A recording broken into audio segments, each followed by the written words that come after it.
आज आम पढ़ा आम दशम श्रेणी साहित्य बहिर तृतीय अध्याय आम था भीमंग सिंहनाथ डी तार बहिरी जो आम प्रश्नावली अभ्यास उत्तर क्वेश्चन आंसर देती आम आज देखा। एक नंबर पिला माने एक पदरे प्रकाश करवा। एक पदरे प्रकाश करिया पिला माने ताहले धृतराष्ट्र पुत्र को आम कह धार्तराष्ट्रा, मारुतंग पुत्र को मारुति, पवन पुत्र को पावनी, पांडु पुत्र को पांडव, अतिथि पुत्र को आतिथ्य, कुंता पुत्र को कौंतेय। बुझेगा तो तापर 2 नंबर देखिबा। 2 नंबर देइछि निम्नलिखित शब्द गुड़िकर दुईटी लेखाए प्रतिषेध शब्द लेख। पिला माने या एही शब्द गुड़िकर आमे दुईटी लेखाए कोन लिखिबा प्रति शब्द लिखिबा।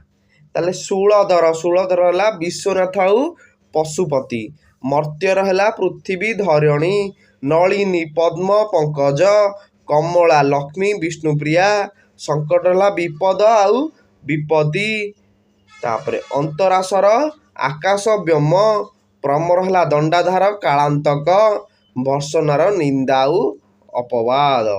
तापरे 3 नंबर देखिबा व्यास वाक्य सह समासर नाम लेख। बुझेला ताले त्रिलोचन, त्रिलोचन होची 3 लोचन जहांकर हैला शिव तांको आज बहुब्रीहि समास। कालानल, काल अटे अनल हैला अभेद कर्मधराय। तापरे नवद्वाप, नवद्वापर समाहार सेला दिग्न समास। तापरे सप्तसागर, सप्तसागर हैला सप्तसागर समाहार दिगु समास। तापरे भांडदंड, भुज दंड परित उपमित कर्मधाराय, अजाम्बर जन्म मरण नाही जहार बहुब्रीहि। तापरे 4 नंबर पिला माने 4 नंबर कौन देइछि पठित कविता अवलंबन करी शून्य स्थान पूरण करिवा। ताले पिला माने ईश्वर सिंहनाथ मागंतु एठी आस देइछि पवनर सत्ता। सेमिति आसन कंपिला जे देव शूलधर, पार्वती बोइले भीमसेन आंभ उप्रचारी, चिरिकुटीरु काढ़ी देले से सिंहनाद, अंतर से आसी प्रवेश होइला व्यास सरवीर तीरे, बक्षस्थले मारी बाहुस्फोट गर्जिण बेगे उठी, बोइलु जे भीमर सातरती पाहिब, कदली पत्रे प्राय कंपई महात्मा। 5 नंबर देला सिंहनाद कौन। पिला माने सिंहनाद महिषी सिंहर निर्मित एक वाद्य। एही वाद्य सदा सर्वदा शिवंक पाखरे थाए। शिव भैरव रूप धारण करी सिंहनाद कले पृथ्वी प्रलय हुए। शिवंक ठारू सिंहनाद नहीं भीमसेन दुर्योधन को रण करिया पई आह्वान करिथिले। सेही सिंहनाद शब्द शुणी दुर्योधन व्यास सरोवररू बाहरी आसीथिले। तापर 6 नंबर प्रश्न सहदेव जगन्नाथ को कौन बोइले। सहदेव जगन्नाथ को अर्थात श्रीकृष्ण को कहिले जे केवल ईश्वर को प्रार्थना करी पवनसुत भीमसेन सिंहनाद प्राप्त हेले दुर्योधन को व्यास सरोवर बाहर करी पारिबे। तापर 7 नंबर पिला देखिबा सिंहनाद देवा पई पार्वती शिव को कौन कहिले। ताले सिंहनाद प्रसंग रे शिव पार्वती को पचारिबारु पार्वती शिव को कहिले भीम होउची आंभ पई उपकार पांडव मानक पई अनेक समय कपिलास विपदमुक्त होइथाय। पुनश्च तुम्भे भीम को वीर देवा पई सत्य करिथिले तेणु भीम को यथाशीघ्र सिंहदान प्रदान कर। तापर 8 नंबर प्रश्न पिला माने पांडवक हेतु त्रिलोचन किभଳି थिले। पांडवों मध्य द्वितीय पांडव होउछन्ति भीमसेन। थरे अश्लेषा दैत्य कैलाश को उपाड़ी नेउथिया बेले ऋष्यमुख्य पर्वत रे थिबा भीम को शिव डाकी थिले। भीम अश्लेषा दैत्य को विनाश करी कैलाश उद्धार करिथिले। मध्यम पांडव भीमंग पई त्रिलोचन शिव अश्लेषा दैत्य कबलरू वर्षिथिले। पुनश्च पांडवमान पई कैलाश पर्वत बेले बेले विपद मुक्त होई थाए। तापर 9 नंबर देखिबा सिंहनाद किपरि भीमंक हस्त को आसिला।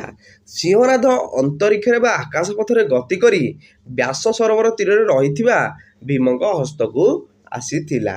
तापर 10 नंबर पिला माने देइछि हमकु व्यास सरोवर महात्म्य लेख। पिला माने व्यास सरोवर हेउची विपद रे पड़ी शरण नैथिया व्यक्ति पई ଅଭୟ ଆଶ୍ରୟ ସ୍ଥଳ। ଏଠାରେ ଶରଣ ନେଇଥିବା ବ୍ୟକ୍ତିକୁ ମାରିବା ପାଇଁ ତାର ଶତ୍ରୁ ସେଠାକୁ ଯାଇପାରେ ନାହିଁ। ଶରଣକାରୀର ଶତ୍ରୁ ଯଦି ବଳପୂର୍ବକ ସେଠାରେ ପ୍ରବେଶ କରେ ତାହେଲେ ସେ ଧ୍ୱଂସ ହୋଇଯିବ ବୋଲି ଶିବ ଅଭିଶାପ ଦେଇଥିଲେ। ତାପରେ 11 ନମ୍ବର ପ୍ରଶ୍ନ ପିଲାମାନେ, ପ୍ରଥମ ଥର ସିଂହନାଦ ରଡ଼ିରେ ପୃଥିବୀରେ କି ବିଲକ୍ଷଣ ମାନ ଦେଖା ଦେଲା?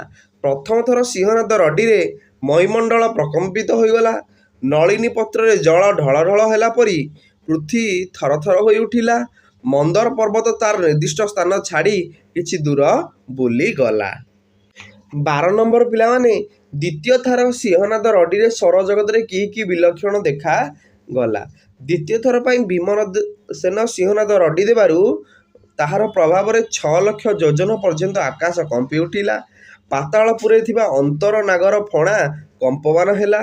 ନବଦ୍ୱୀପ ସପ୍ତସାଗର କମ୍ପି ଉଠିଲା ଓ ମେରୁ ପର୍ବତ ଟଳମଳ ହେଲା।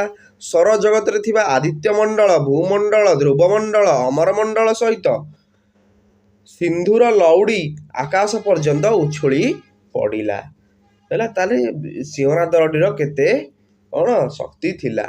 ତାପରେ ନବଦ୍ୱୀପର ନାମ ଲେଖନ। ପିଲାମାନେ, ନବଦ୍ୱୀପର ନାମ ହେଉଛି ଇନ୍ଦ୍ରଦ୍ୱୀପ, ନାଗଦ୍ୱୀପ, ଆଉ ହେଲା ଆମର ସୌମ୍ୟଦ୍ୱୀପ, ଗନ୍ଧର୍ବ ଦ୍ୱୀପ, ବରୁଣ ଦ୍ୱୀପ, କେଶୁରମାନ ଦ୍ୱୀପ, ଗୌଣ୍ଡିମାନ ଦ୍ୱୀପ, ତାମ୍ରପର୍ଣ୍ଣ ଦ୍ୱୀପ ଆଉ କୁମାରିକା ଦ୍ୱୀପ। ତାପରେ 14 ନମ୍ବର ଆମକୁ ଦେଲା ସପ୍ତସାଗର ନାମ ଲେଖ। ସପ୍ତସାଗର ନାମ ହେଉଛି ଦଧ, ଦୁଗ୍ଧ, ଘୃତ, ଲବଣ, ଇକ୍ଷୁ, ସୁରା ଆଉ ଜଳ।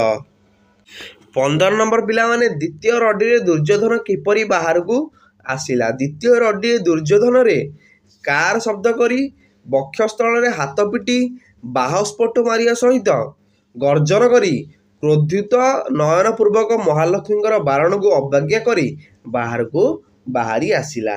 ତାପରେ 16 ନମ୍ବର ପିଲାମାନେ ଆମକୁ ଦେଇଛି, ମହାଲକ୍ଷ୍ମୀ ଦୁର୍ଯ୍ୟୋଧନକୁ କ'ଣ କହି ବାହାରକୁ ଯିବା ପାଇଁ ବାରଣ କଲେ? ହେଲା, ସେତେବେଳେ ମହାଲକ୍ଷ୍ମୀ ଦୁର୍ଯ୍ୟୋଧନକୁ ଭିଡ଼ି ଧରି ବାହାରକୁ ନ ଯିବା ପାଇଁ କହିଲେ। ଲକ୍ଷ୍ମୀ କହିଲେ, ବହୁତ ପ୍ରତିଜ୍ଞା କରିଥି ଭୀମର 7 ରଡ଼ି ସହିବୁ ବୋଲି କହିଥିଲୁ। ଏଭଳି ସଚେତନ କରି ସେ ଦୁର୍ଯ୍ୟୋଧନକୁ ବାହାରକୁ ଯିବା ପାଇଁ ବାରଣ କରିଥିଲେ। ତାପରେ 17 ନମ୍ବର ପିଲାମାନେ, ଦୁର୍ଯ୍ୟୋଧନ ମହାଲକ୍ଷ୍ମୀଙ୍କୁ କିପରି ଅବଜ୍ଞା କଲେ?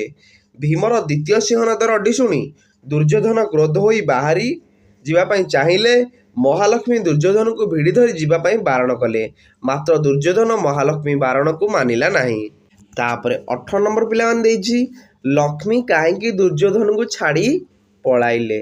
ଦୁର୍ଯ୍ୟୋଧନ ଯେତେବେଳେ ମହାଲକ୍ଷ୍ମୀଙ୍କର ବାରଣକୁ ଖାତିର ନ କରି ତାଙ୍କ ହାତକୁ ପେଲି ଦେଇ ଭର୍ତ୍ସନା କଲେ, ସେତେବେଳେ ମହାଲକ୍ଷ୍ମୀ ଦୁର୍ଯ୍ୟୋଧନକୁ ଛାଡ଼ି ପଳାଇଲେ। ତାପରେ 19 ନମ୍ବର ପ୍ରଶ୍ନ ପିଲାମାନେ, ଦୁର୍ଯ୍ୟୋଧନର ଗଦାଦ୍ୱୟର ଓଜନ କେତେ ପରିମାଣର? 70 ଭାର ପରିମାଣର ଥିଲା ଦୁର୍ଯ୍ୟୋଧନର ଗଦାଦ୍ୱୟର ଓଜନ। ପିଲାମାନେ, ଆମର ସର୍ଟ କୋଶ୍ଚିନ୍ ସରିଗଲା। ଆମର ଲଙ୍ଗ କୋଶ୍ଚିନ୍ କେମିତି ଲେଖା ହେବ ତମକୁ କହିଦେଇଥିଲି। ହେଲା, ତମେ ଏଇଟା ହେଲା ସରଳାର୍ଥ ଲେଖି ଚାଲିବ। ହେଲା, ତାକୁ ଦେଖିକି ମନକୁ ଲେଖିବ, ଦେଖିକି କିଛି ଲାଭ ନାହିଁ, ମୁଁ କହିଦେଉଛି। ନିଜେ ନିଜେ ସରଳାର୍ଥ ଲେଖିବ। ହେଲା, 21 ନମ୍ବର ମଧ୍ୟ ସେଇଭଳି। ହେଲା, 21 ନମ୍ବର।